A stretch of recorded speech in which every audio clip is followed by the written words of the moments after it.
that's all. We wanna have no Forest play. Come join Greg and Richard right here on Talking Red.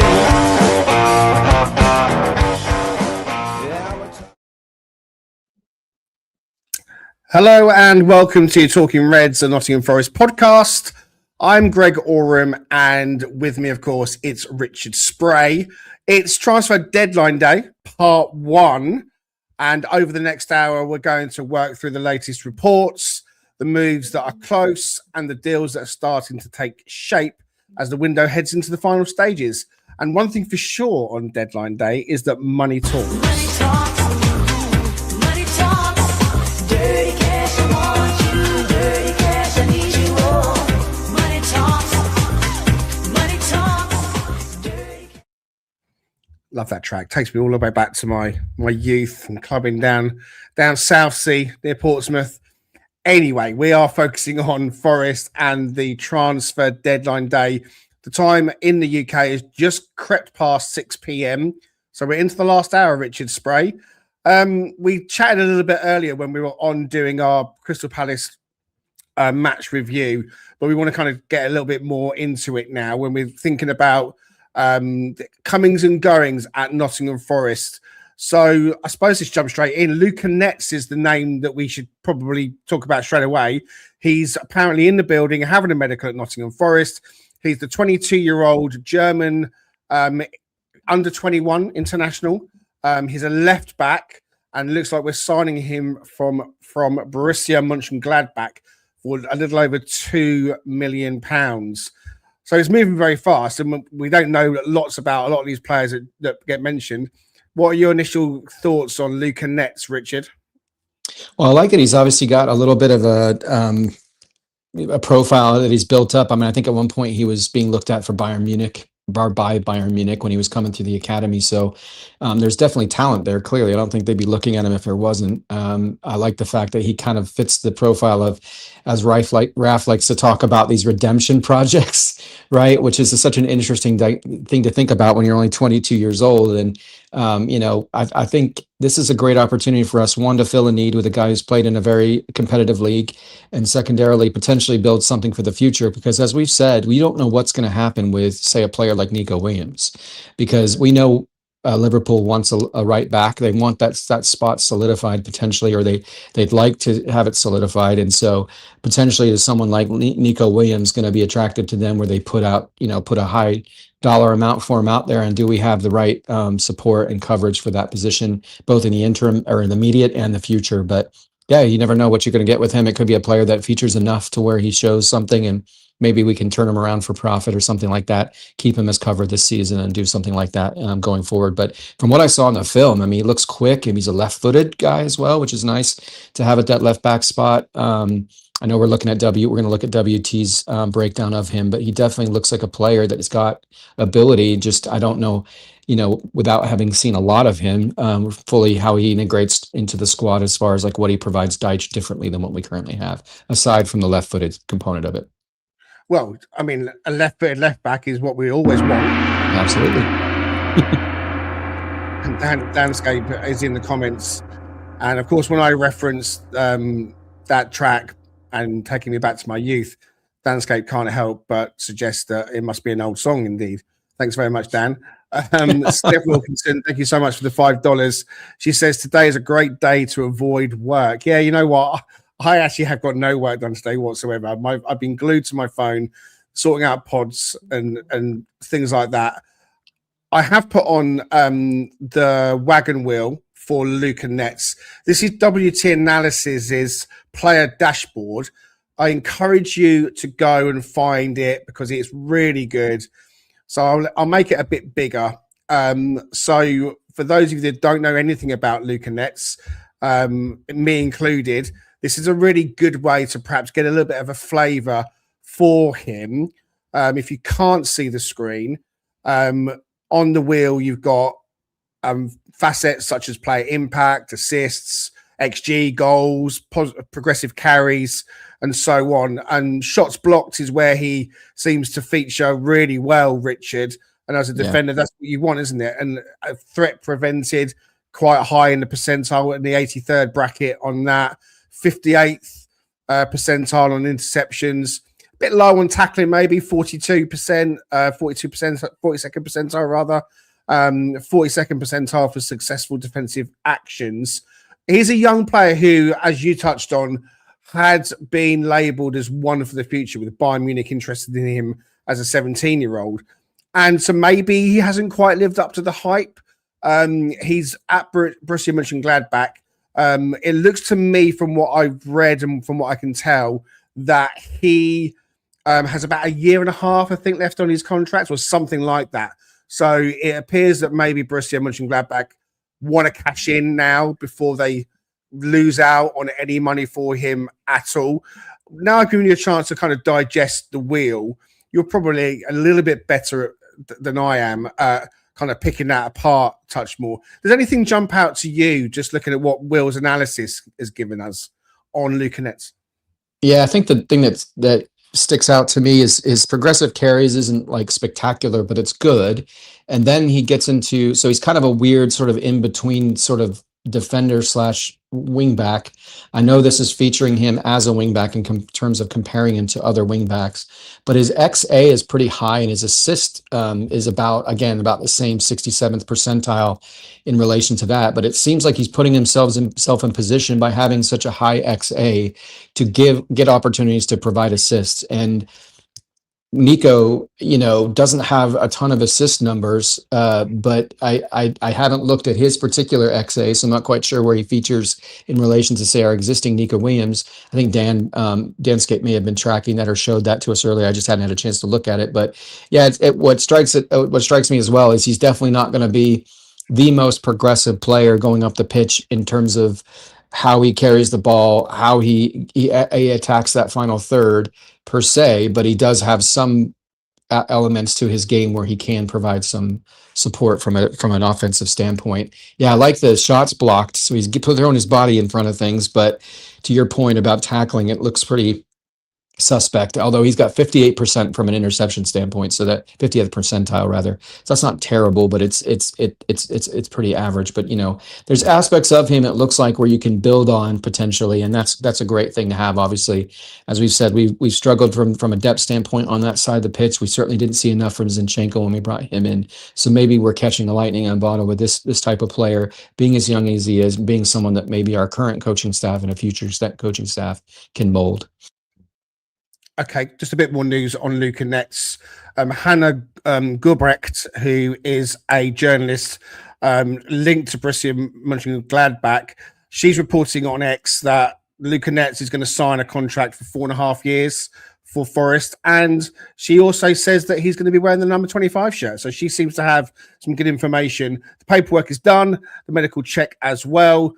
She talks about the plane going to England tomorrow. So maybe that medical isn't at Forest. Maybe he's having his medical in Germany. So that would probably be more logical at this stage, with it being quite late, that he's having his medical in Germany, flying over tomorrow. Paperwork looks done and dusted. So we have a left back. We have a full back, because it has been a position, Richard, that has been a bit of a concern this season. With the injury to Ola Aina, and then we wanted cover anyway. We had a very late deal for Alexander Zinchenko in the summer that happened literally when we were live on air, and it was crazy. Savona came in. We didn't know much about him. We didn't expect him to get that much game time with Ola Aina and Nico Williams being the first choice, but he was kind of thrust into the mix and had to kind of learn on the job a little bit. And I actually don't think he's done too bad, if I'm honest with you. There's been times when he's looked a little bit, lacking is perhaps the word. He's looked green. Yeah, he's looked green. Okay. He's looked like he's... That's a good word. That's a great word. He looks, a little bit green, but big moments against Man United at home, huge moment against Liverpool away. If we can get young players in through the door and we can develop them in the right way, then I'm all for it. So, and Raf has talked about us being a really good area for players to come and reignite their careers, such as Callum Hudson-Odoi, such as Anthony Elanga when he came. And so maybe this will be the next one through. So we have a left back coming in by the looks of things.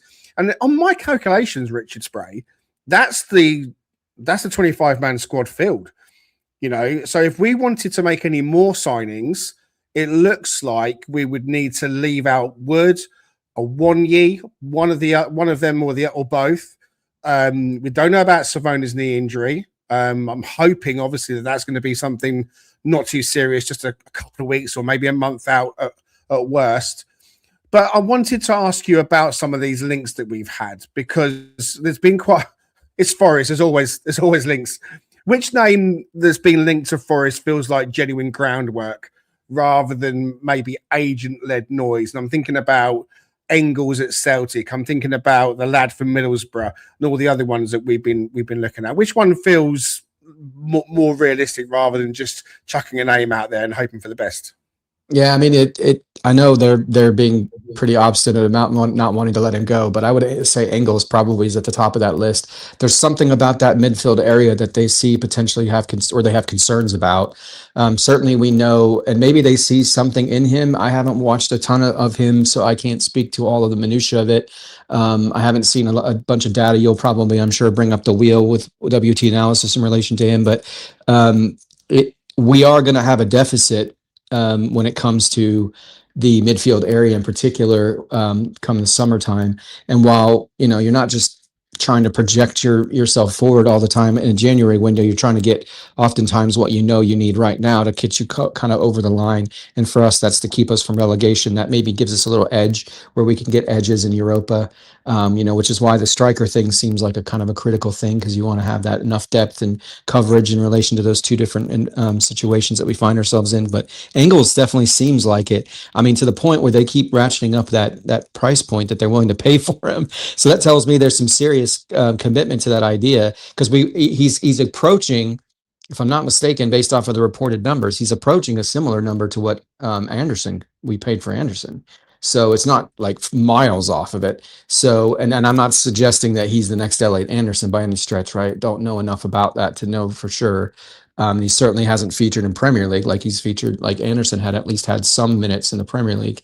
So, but it could be one of those players that potentially you say, hey, this helps us establish a different, way of covering, not only for right now, but potentially in the summertime as well.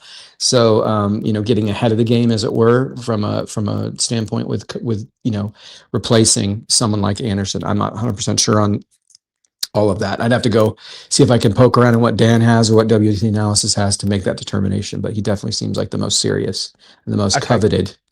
Okay. So for those of you that aren't aware of Arne Engels, he is a Belgian player who is classed as a high energy midfielder. He can play in multiple roles. Very energetic. Forest have been over to Celtic, have had over to Celtic now 3 bids, all rejected. The last bid apparently approaching 25 million, and that's made them kind of stop and think a bit more. I'm reading on my phone here something from the Scottish Daily Record. So this is kind of being updated live, as everything is at the moment. They're reporting that Arne Engels is unhappy with Celtic rejecting the Nottingham Forest bid. So if anything, it looks possibly like the player's head has been turned. Now, again, we don't know for certain how accurate that is. But when you look at the Premier League being the best league probably in Europe, if not the world, and Celtic have had a funny season, and let's face it, there's only a couple of clubs in Scotland that you could call big, really. Any player in Europe would want to come and test themselves in the Premier League. So I wonder just how much pressure he and his agent, with 46 minutes left of the window to go, can exert, if any, on Celtic. I'll put his wagon wheel on to the screen for those that can see it, so we can have a bit more of a chat about his attributes. I'm going to hand over to you, Richard, to kind of do that for us. One thing that stands out for me, his passes are super progressive. That sticks out. I mean, that's 100%, the 100th percentile. Yeah. I mean, that's a really good stat. So when you want a player to be progressive and lurch forward, box crashing, or certainly his balls to be box crashing, it looks like he could be the guy. Yeah, no doubt. Yeah, I mean, in terms of 100% in the progressive passing percentage, that's insane. I do like that he's encroaching upon good numbers in relation to goals, XG, assists, shot, base, assists, shot, assists. I'm assuming that Shits, means shits. yes. Did you say shits? You used to go for a shit. Apparently, some caffeine ingestion is required right now. I promise I'm not drinking on the job, guys. Assists leading to shots, it looks like is pretty decent. And touches in the box, to your point about the box crashing component. It is interesting that when you think about what Elliot Anderson does, versatility to being able to play multiple positions effectively, but the ball carrying numbers on this particular wheel don't seem to be quite that high. So maybe he's not a like for like in that scenario. His interceptions, meaning getting in front of obviously stopping passing progressions of play through a pass and getting those interceptions is decent, 57th percentile. But his tackling doesn't look particularly great. Defensive actions doesn't look particularly great. Threat prevented doesn't seem particularly great, which we know Elliot, who tends to be all over the park, is key to those moments. I mean, how many times have we seen him nick a ball off somebody and then start moving it up the pitch and dribble around someone through the process? And it doesn't seem to be that doesn't seem to be Engels' game, at least not right now, from what we can garner from this. But I do like the fact that he maybe is more of a goal threat, which we know Elliot isn't as much at this stage. So definitely seems like he has potential to create impact, but not quite sure fully on how much of that is really a like for Elliot. Seems to not be the case. I think when I'm looking at this player, I'm looking at a squad depth player. Yeah. I'm not looking at someone to come in as a replacement for Anderson or Sangare at this stage, but we certainly need to have cover. I kind of felt as well that the midfield area, I suppose, with Sangare, Anderson, Dominguez, Yates as the four, is pretty strong. We did have Douglas Luiz in there. Obviously, we know he's gone now. So I just wonder why Forest would look to make an offer like this for Engels, not just once, but 3 times. Yeah. If it feels like they're quite serious about this player, why would you leave it until the deadline day? And it almost feels like it's come out of the blue for Celtic. It doesn't give them any time to get themselves together with a replacement. And even though they've had a bit of a chaotic season with their own manager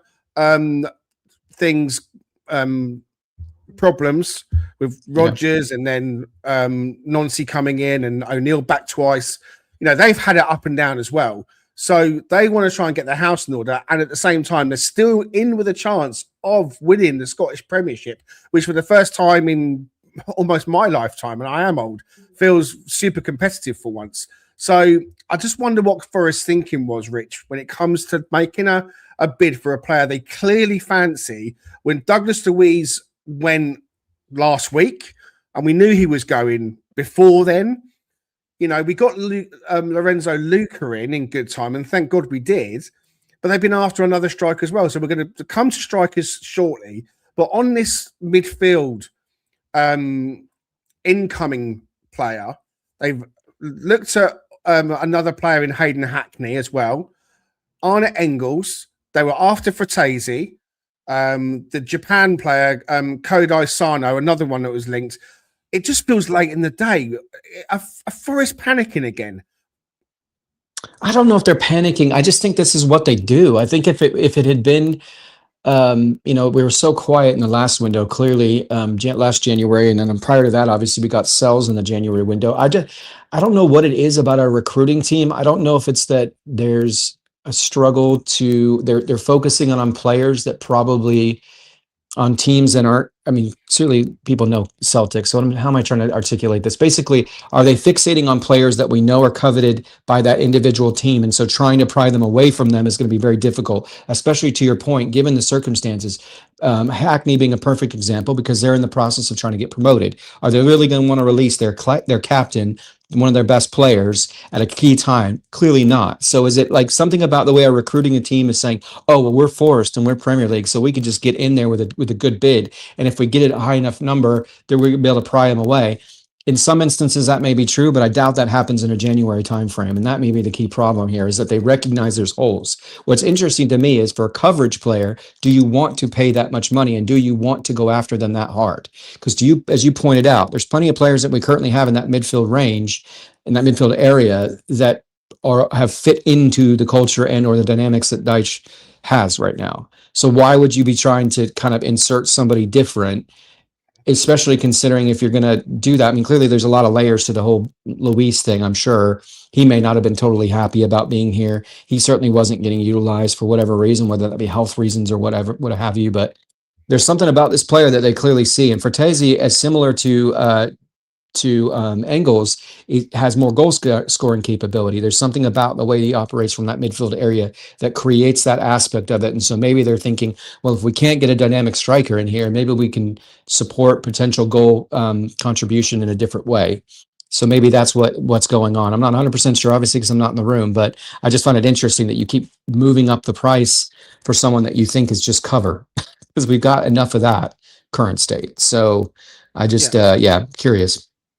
Yeah, but I agree with you. It's frustrating. It's super frustrating that this happens all the time. Even in the summer windows, we just feel like we get right to the end of the window to start putting players in. And it's unfortunate, because that creates challenges with integration, because you've got so little time to get them into the team and actually, feeling like they've been implemented appropriately and timely. We've been trying to work out what it is we need over this January window. The Wood situation has gone from bad to worse. He's just making steady progress all the time, which is code for he's not going to play again this season. I'm certain of that. Yeah. Taiwo has a renaissance moment against Brentford, and everyone's already thinking, well, Taiwo, you never know. But I think we do know. I think we really do know that he's just not being trusted. And he wasn't brought on yesterday against Crystal Palace. In that last 20 minutes, when you want to rest Igor Jesus, I get bringing Dan in Doyle, and we talked about it earlier. I get that kind of wanting to play on the counter, wanting to play with someone with a bit of pace. And, Dan and Doyle did well in Europe on Thursday, and Deitch name checks him. And I think Deitch does see a player there, perhaps. But I still think that when you got Taiwo on the bench, fresh off that brilliant goal against Brentford, looking leaner, looking sharper, physical presence as well. When you're down to 10 men, you want players with physicality that can, give a bit back, hustling and bustling and backing in and stuff like that, as well as being able to power forward. I just felt that it was a game for Taiwo to come on yesterday, not Luca. I wouldn't have brought Luca on. I know you perhaps thought earlier, Richard, that might have been an option. And I see that as well, for those balls into the box from corners. So I wouldn't have been completely against it, but my preference would have been Taiwo Awoniyi, just for those blistering runs he can make, and the fact that he was hopefully on a bit of a crest of a wave from the week before, but he wasn't trusted. So what does that tell us about going into what is now the second half of the season? Once the window closes in a little over half an hour, looks like we're going to be left with Igor Jesus, Lorenzo Luca, and Taiwo Awoniyi, unless out of the blue we have something appear out of nowhere. And who could that player be? It's not going to be John-Philippe Mateta, whose deal to Milan has fallen through. Looks like he's got a problem with his knee that actually requires instant surgery. He's out for like 2 to 3 months. So we've dodged an Omar Richards situation there, perhaps. I guess the name I'm going to throw in there that I can hear the chat screaming, even though it's quiet, is John Duran. Now, John Duran left Villa, scored goals for them, was hot property. And he decided to go off to Saudi Arabia, to Al Nassr, to link up with our good friend, or everyone's good friend, Cristiano Ronaldo. Lasted there about 13 games, I think. Scored some goals before he was loaned out to Fenerbahce of Turkey. We're going to be meeting them very soon, as we know. But it looks like he's got itchy feet again. Does he attract you as a strike option, Richard? Is there anything about him that puts you off in particular in terms of outside of football, off the pitch, perhaps? I mean, I probably haven't tracked his career enough to know if there is a sort of a dressing room toxicity potentially there. I mean, as you said, if there's any question marks around that, it clearly is the wrong individual, as good of a goal scorer he attracts me from that standpoint because he's young and he's a proven goal scorer in the Premier League, at least for the season that we had him, before he went off to Saudi. So, and then he just continued on from there, and he seemingly is continuing on at Fenerbahce. So he can score goals, that's for sure. The question mark is, do you put someone in there who has that sort of diva mentality, as you mentioned, and is that ultimately, I mean, nobody really wants that. No one really covets that sort of approach to things in terms of how you manage yourself in a dressing room. But I think right now with the instability that we had, and although it seems like it's gotten more stable, Morgan touched on there being a more of a togetherness and playing for each other after the Fenerbahce match as well. So, I mean, those are all good things to hear. And do you want to disrupt that with some kind of personality that maybe doesn't quite support that idea? Maybe has a bit more focus on what he wants for himself. Again, this is all conjecture on my part. I don't want to do some sort of character assassination of John Durant, but I think he's clearly is an incredibly talented footballer. It's just the question is, can he manage himself? And like we were talking about offline, I don't know Ivan Toney or any of these guys personally, but that's who he kind of reminds me of. He's just an incredibly talented footballer, knows how to get to the back of the net. But the question becomes, does he fit in terms of providing the right kind of positivity and as Raf likes to say, does he enhance the vibes in the dressing room? It's seemingly on the outside looking in, it doesn't seem that way. Because you're right, why would a player like that who's that capable be moving around? I don't know what he's chasing because he's not going to likely get more money out of anyone that he gets in Saudi. So it seems a bit of a strange dynamic, but I wouldn't be upset if we did it. Maybe somehow, some way we get him on loan or something for the remainder of the season with a potential buy option to see if he fits in again. Because you can imagine he probably has decided, you know what, I would really like to get back to the Premier League because that was a mistake on my part leaving. Because I probably, if I'd stuck around another season, probably would have had a chance to be coveted by, say, a team like Liverpool or Manchester United or one of those clubs that we know will pay for him and give him the kind of weekly salary that he's probably looking for. It's crazy because he's only 22. He's only just turned 22. He That doesn't is turn 23 insane. Yes. until December. I'm only just into February. And so when the big money comes from Saudi Arabia, it's a short career, as they always say. You can kind of understand it, but man, he was kind of really laying down a marker at Villa. He was scoring off the bench. He was scoring some worldies as well. He scored against us a really good goal as well. Oh, yeah. And I just thought, why is he going there at 22 years old, 21 years old at that time? But again, lo and behold, he needs to take a loan to Turkey. So what does it say about his character? I mean, the question marks are there. I certainly would take him at Forest now. If it came up, we're going to sign him on loan. It would need to be a loan. Obviously, we're not going to buy him. A loan would be good for us for his record. Here's his wagon wheel, Richard. Let me whack it on. I've got it ready for you. I mean, it's pretty impressive. I'll expand it. He gets shots off. He's in the 90th percentile. And his assist numbers are high, which is amazing too. For crazy. Yeah. Successful attacking actions, 100. Final third pass completion, 90. Passing threat, 93. Carrying threat, 70. Dribble, 77. Shot quality, 97%. And that's a really interesting one for me, Richard. Shot quality. Igor Jesus' shot quality, I think, would be very low percentile. He gets his shot off. He shoots a lot. I think he sometimes shoots too early when he shouldn't shoot. He wants to get a shot off as soon as he can, which I think equates to it being quite poor shot quality at times. That's taking nothing away from Igor Jesus because he scored some important goals for us in Europe. He scored a wonderful goal at Brentford, and I was there to see it. It was fantastic to watch it flying into the net. But overall, the shot quality has been really poor. And the stat that's doing the rounds, of course, is that when it comes to creating big chances, Nottingham Forest, I think, are bottom of the table. Creating big chances for their strikers. So perhaps it's no wonder he's snatching at things.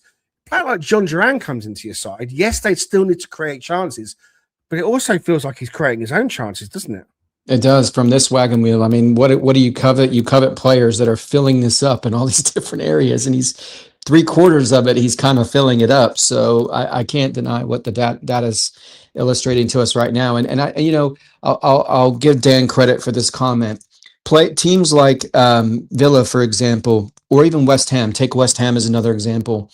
They just have certain players that find a way to create something out of nothing. And I think Villa has that in Morgan Rogers. You've got players like Jared Bowen who do things of that nature. And I don't necessarily see Forest. I mean, we wouldn't, we don't have. I mean, you think of players like Collymore, these guys that can get the ball at their feet, take it up the pitch, and create something out of nothing. Is that something that you see all the time? Clearly not. But teams that have been able to survive even with a low goal difference are finding ways to get key goals at key moments. And we've had some of that, but not consistently. To your point, that chance creation thing is limited at best with what we've done this season, which has made a huge difference, obviously, to the results. And so having players like him, who you could insert to potentially do things like that. I mean, you don't want him to kind of ball hog and become a player who kind of is unwilling to spread the wealth. But it looks like, based off of his passing stats, that's not the kind of player he is. He does it all. So, I mean, hey, look, we could be in a much worse position, But if John Moran walked through the door, even if we have to deal with a little bit of, somewhat of an ego, yes, turbulence is a good word, a little bit of ego for a few months to try to ensure Premier League survival and potentially give us that cutting edge in the Europa. Why not? Can't argue with that. I'm with you. I think he'd be a good signing on loan. We are at 6:31, so 29 minutes until the window closes. Of course, we do know that doesn't mean it's over, and we had that with the Alexander Zinchenko deal.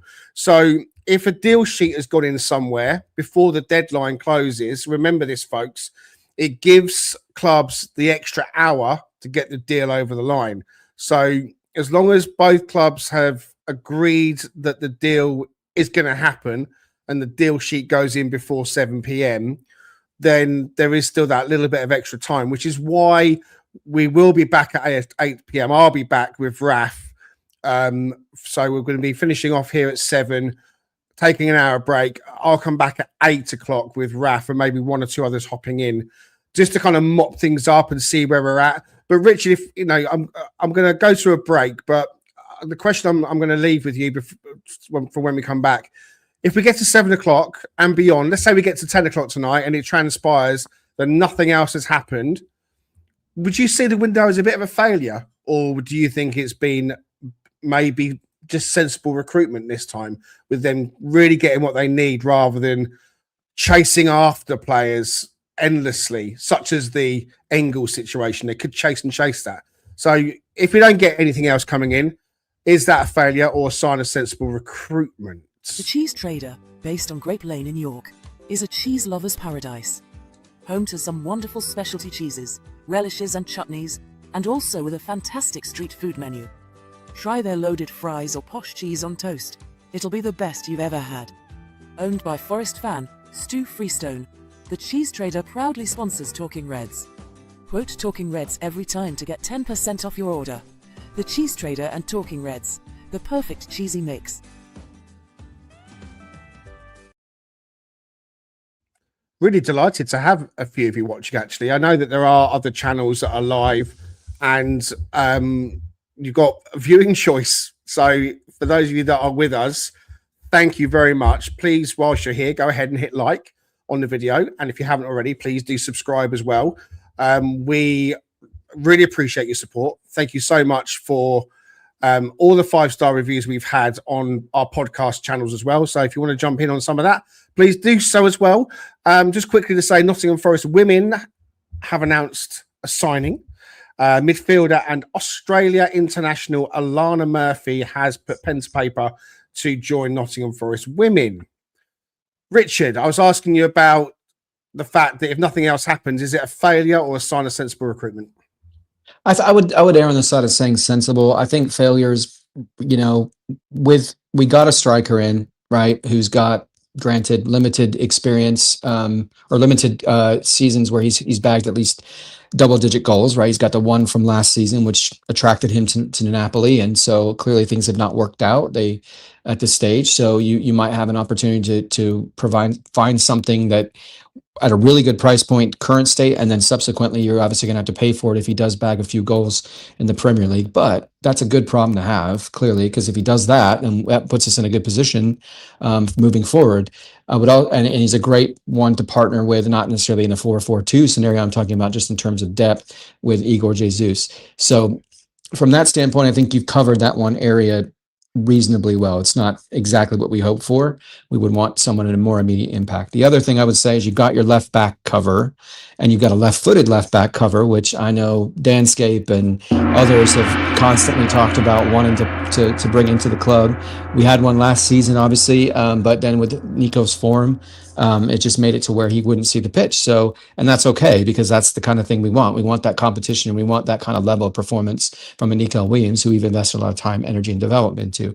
But I would say we've covered specific positions. And I think the Stefan Ortega one, at first glance, it may not seem like a whole lot. But if he comes in and he plays extremely well, and as we discussed earlier, if he commands the box in a different way to Sells and adds a little bit of a dynamic to the set piece defending concept, then you've potentially bought in a number one keeper for at least for a few years as you look to kind of support that area beyond when Stefan Ortega is going to be here. As you pointed out rightly, they're around the same age, he and Sells, but he definitely comes from a pedigree that to me is a bit higher ceiling, or at least a higher level of play in terms, because you don't get picked, as you said earlier, you don't get picked for Man City. You don't get allowed to fill in for Ederson unless you're a good goalkeeper. And so having that kind of opportunity available to us at an incredibly good cost, and potentially someone we can have first shot at signing in the summer would be massive, because we just don't know what's going on with Sells. So that turned out to be a really timely acquisition in my mind. So those three things that, for me, create support in areas that you needed support, because we knew Victor wasn't probably going to come back. Gunn has not been given any chance. So clearly they don't see him as someone who can take over the number one shirt. So by giving that competition to Sells, it'll ratchet up his game, but immediate when he's injured, we get somebody in there with incredible quality who knows the Premier League and knows how to play in the Premier League. So I think, to me, that if you balance all that out, it tells me it's been a sensible window. It may not be a sexy window, but it's a sensible window. No, that's a good point as well. Sometimes fans are really crying out for that kind of stellarness, that sexiness to it. And we've been really spoiled in recent windows past, where the players have just been flooding in, and it's become almost like Christmas. What are we going to get? Everyone loves a new player. Everyone gets really excited about a new player coming. It's like a shiny, brand new gift from the owner, and you think, oh, we've got new players, and what's he going to be like? And maybe I'm speaking more personally than generally. Maybe we need to just slow down and think, hang on a minute, we don't know anything about these players. So many times we've been burned by players coming in who we don't know much about. They've got to acclimatise. There's so many things that come with a transfer. It's not just about signing from Club A to come and join Club B. It's about the family situation. It's about their kids, their partner, their wife, the culture, the language barrier, the climate. That was something that and Naziri was touted as being a big factor for him. Coming to England's too cold. Those kind of things. So I guess what I'm trying to say is that sometimes sexy isn't always best. Sensible and thoughtful is important. And on Stefan Ortega, I think that is a sensible move. He was at City for 4 years as a number two. He played 20. Looking at his Wikipedia now, played 25 games in total. Did feel like it was a bit more than that, actually, because there were times that he came in. He's got 25 down. I think it's probably more than that, especially with cup games as well. But he before that was a number one at Arminia Bielefeld, which is now a second division team in Germany. They were in the Bundesliga top league. He's the kind of goalkeeper I think that will genuinely challenge Matt Sells now. I've spoken on here quite a bit. People know that I just don't think that Sean Dyche particularly fancies Sells. I could be wrong about that. I could be way off. I really could be. But certainly with Sells going down with an injury, it makes the job of Sean Dyche a bit easier for Friday at Leeds, because you would probably bet that Ortega makes his debut. Having said that, he hasn't played this year, so maybe not. Who knows? He might just be deemed a bit rusty. I'm sure he's been training. I don't know if he's been doing anything behind closed doors with matches or anything else that he could be doing. So we'll have to see. But yeah, I think the goalkeeper coming in to add quality to that department is, a genuine bonus. A left-footed left back coming into the club, absolutely important. Those wondering what that is, every time we mention left-footed left back, we are duty bound to give the gong. And the other player that came in, of course, was Lorenzo Luca. And I suppose we've already talked about him too much, Richard. So let's kind of focus on him because he's through the door. He was kind of umming and ahhing a little bit about coming. And you know what? I don't have a problem with that. But every kind of thing that I've just said, it's their career. These guys have got different offers on the table or different things to think about. It's a big deal when they're moving clubs, especially when they're moving countries as well.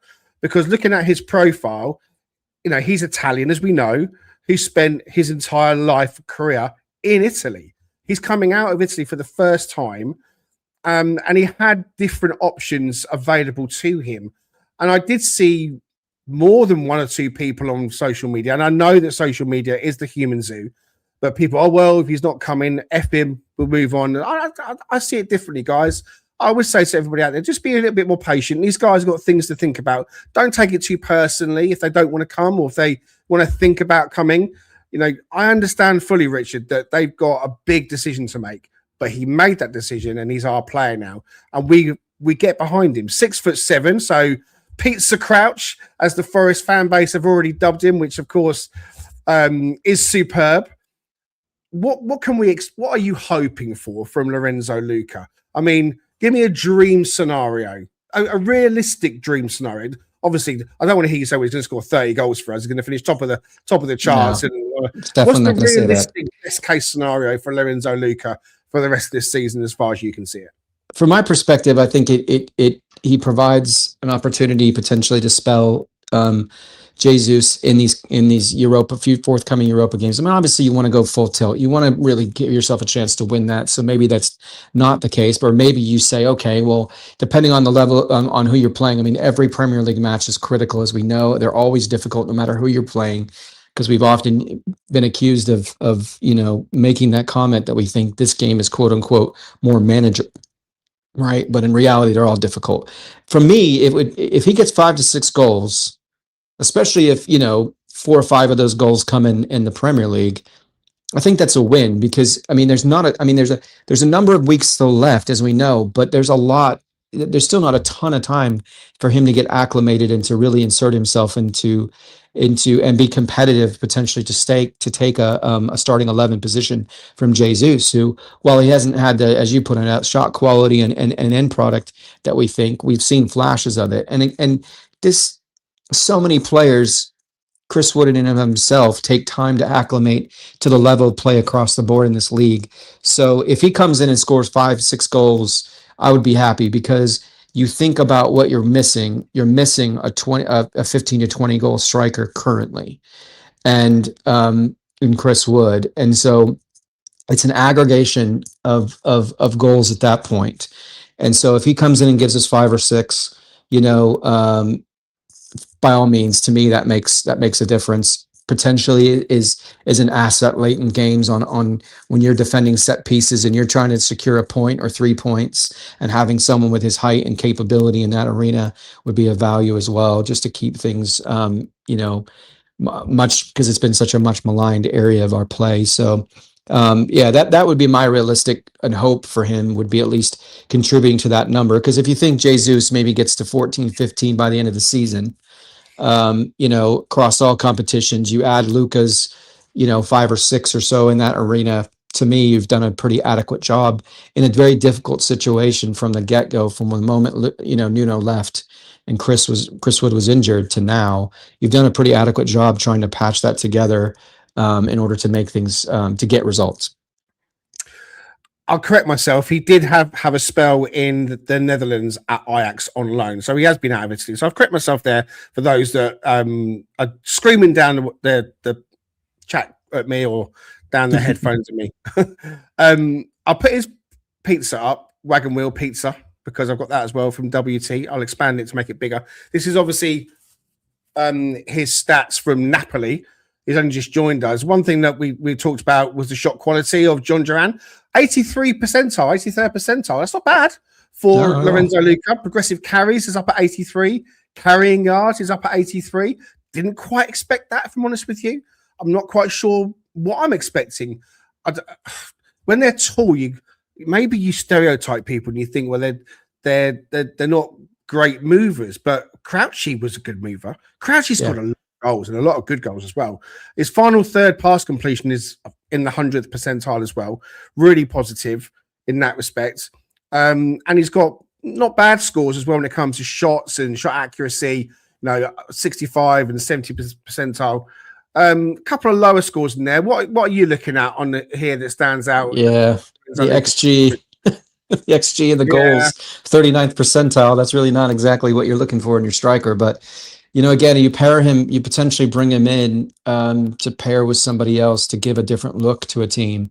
Maybe you pair him with an Igor Jesus, or you pair him with another player in that space. Can he potentially just add a bit of different dynamic as it relates to, because he's actually decent on the ball too. I mean, his carrying yards 83, progressive carries 83rd percentile. I mean, that's not too bad, as you pointed out, for a guy his size and in his position.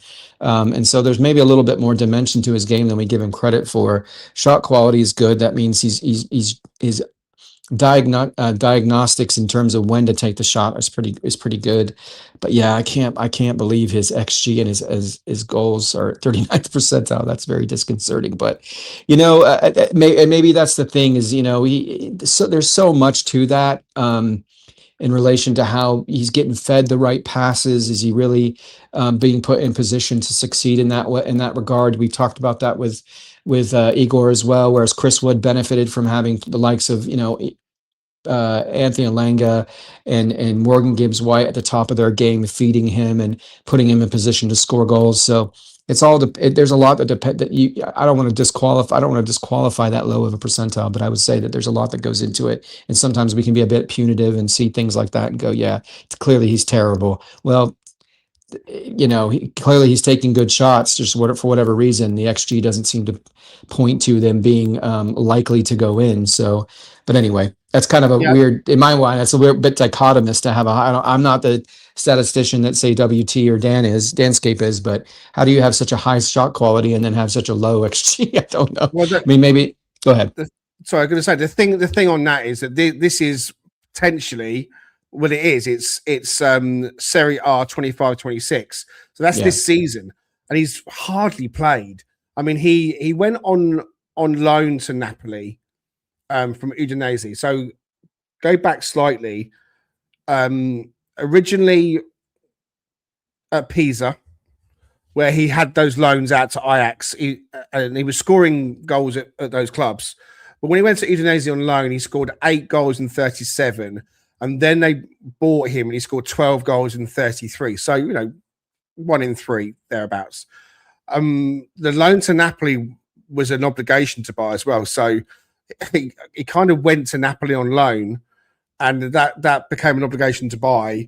But he's hardly had a kick for them. So maybe this kind of pizza chart is distorted a bit because the appearances and the minutes on the pitch are so low.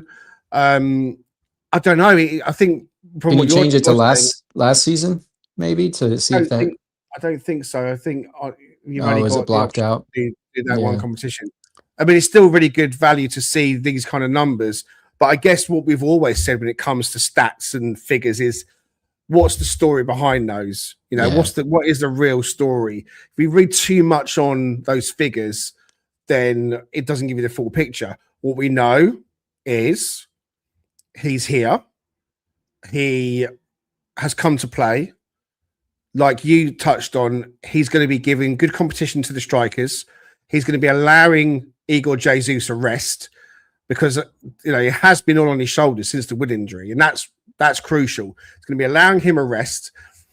And maybe with this type of player, he will allow others around him to come in to into the play. Maybe he'll be picking up assists. I mean, on his wagon wheel, his assist was at 0. So maybe I'm a bit crazy to say that. But Sean Dutch has a certain way of playing. He likes height. We know that.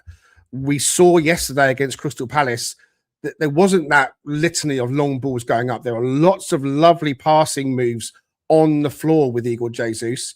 And I wonder how that will transpire when it's Lorenzo Luca on the pitch.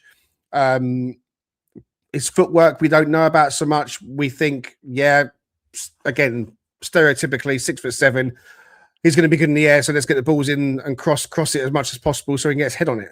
So we will have to see. But so far, this window, Stefan Ortega in, Lorenzo Luca in, and to be announced still pending Luca Nets as well. So it looks like just the 3 as it stands. As I mentioned to you previously, Richard, as far as I could tell, that is the squad field. So I'll quickly read out what I've got. Goalkeepers, Sells, Gunn and Ortega. Right-sided fullback, Savona, Ola Aina. Left-sided fullback, Nico Williams, Luca Nets to come in. Centre-back department of Milenkovic, Bolly, Murillo and Morato.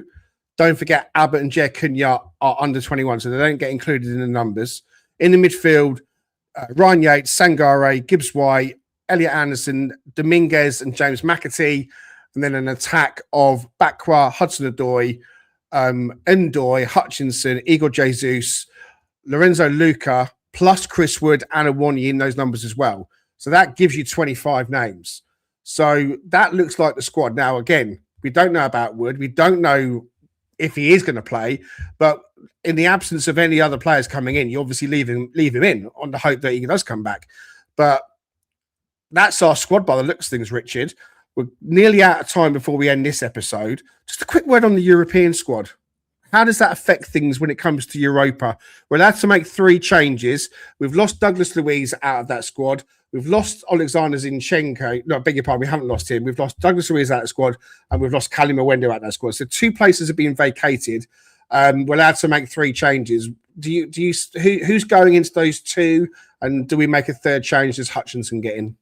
Yeah, because wouldn't Bolly be potentially dropped out of that too, or would that already happen? Well, no. I mean, Bolly's in the Europa. We're talking about Europa squad. Yeah. No, I get it. Bolly's in the Europa squad currently. We've lost Cali Mwendo. We've lost Zinchenko. So you'd expect that Luca goes in and Nets goes in, and then you've got Hutchinson. I think is probably coming in. For who? Well, that's the question. Would you consider? Well, I think you were saying Bolly would be another spot, right? So that would potentially, you could drop him and then bring in Hutchinson. Well, you could take Bolly out. I mean, I'd take Bolly out 100%. Yeah. He's just not doing anything. So you could, for your 3rd spot, you could take Willy Bolly out and bring Hutchinson in. But I think they were trying to get this midfielder in, weren't they? They were trying to get a midfielder in. That doesn't look like happening. So let's say if it stays as it is, it would make sense to me to bring Hutchinson in for Bolly. I mean, that would leave you in Europe Milenkovic, Murillo, Morato, and Zach Abbott only that could slot into the centre back. I mean, is that enough? Are you happy with that? Yeah, I think the question, it does become sort of a debate over, do you bring Jair Cunha in there as a replacement for Bolly instead of Hutchinson? Because do you feel like you have enough wing cover, and do you want to allow Hutchinson to be more focused in on utilizing him in the Premier League? Because he's certainly had success in both in that for sure. I could see the value of potentially bringing him in, because at this stage, Bakwa has really not done much. Hasn't really developed quite yet. But it seems like a Europa situation provides the ample opportunity for him to do that. So do you really want to keep throwing more wingers into the scenario when you feel like you maybe are slightly lacking in the depth, and you just feel like Bolly's taking up a squad place anyway? And so do you just consider letting him walk, maybe buying out the remainder of his contract and letting him walk so that you give opportunity for Jair to have a little bit more time on the pitch, because he certainly has the talent, that's for sure. But yeah, at this stage, I would say it's those three that you mentioned. If we don't get another midfielder, and that makes that makes the question a lot harder, I think, if that is the case. Yeah, and if we'd brought another striker in, then Oh gosh, yeah. I mean, I know that we were after the second striker, which doesn't look like, say, we're happening. We looked at Mateta, as we've said. John Duran was a player we've spoken about in this last 20 minutes or so as being an option. Taremi from Olympiacos was touted as well. I think at this late stage, I'm looking on X as we're speaking to try and see if there's anything coming out, but nothing has. It doesn't mean that it's not going to. There is still now time to get deals done if deal sheets have gone in. Just looking on X, Everton have accepted Crystal Palace's 20 million bid for Dwight McNeil. Seeing that, so excuse me, a player that we looked at, Dwight McNeil, could be going to Palace. And so, yeah, clubs are scrambling around at this late stage to try and get their business done. We are just 5 minutes from the window closing automatically. In terms of Sean Dyche and his coaching team, we don't know for certain.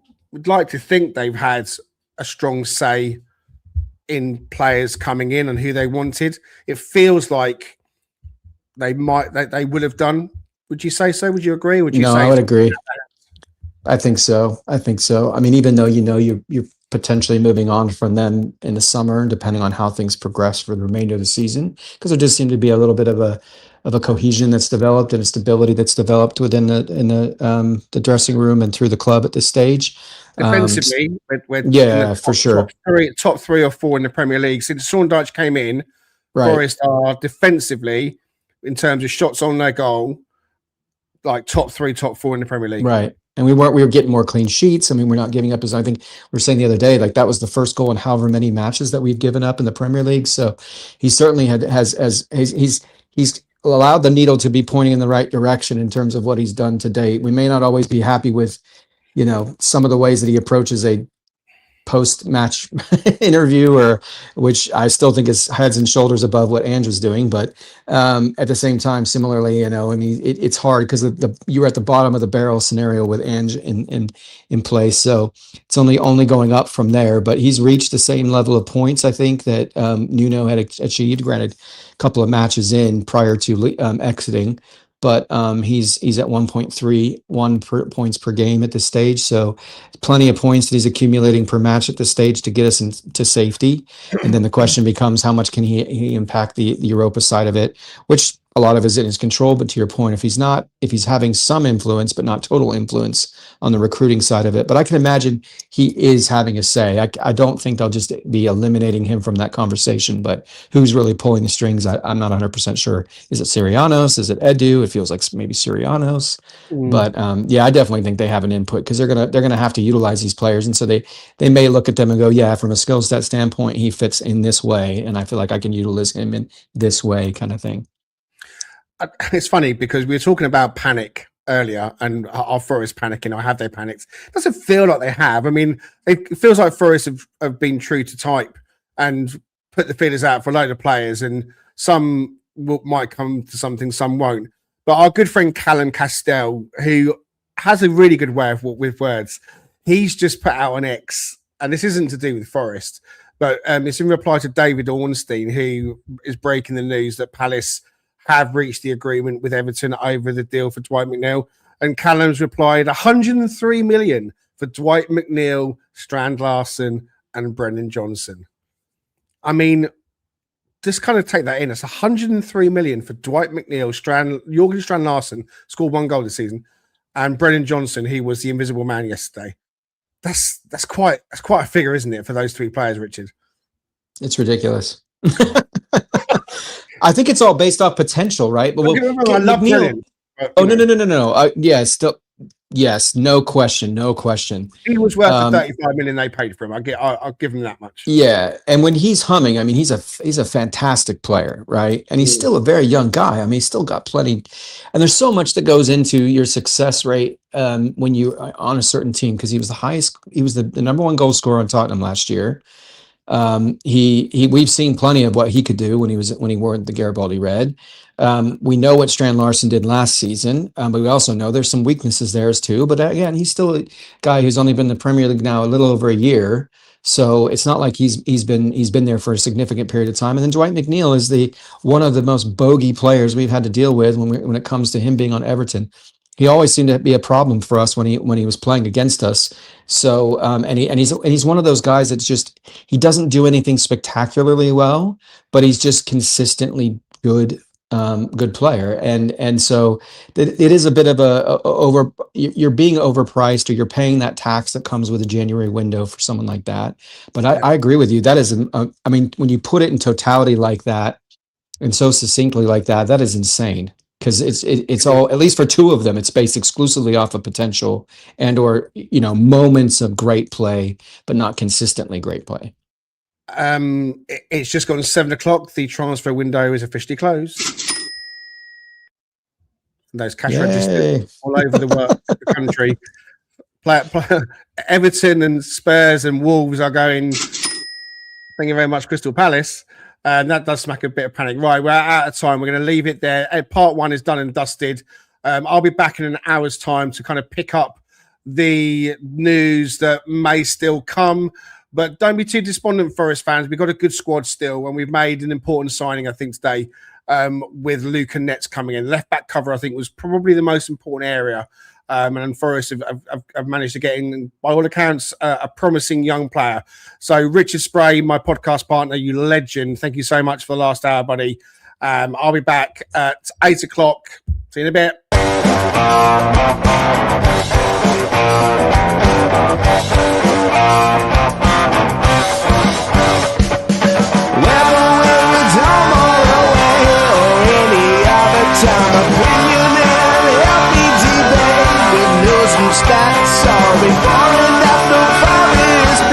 Come join Greg and Rich.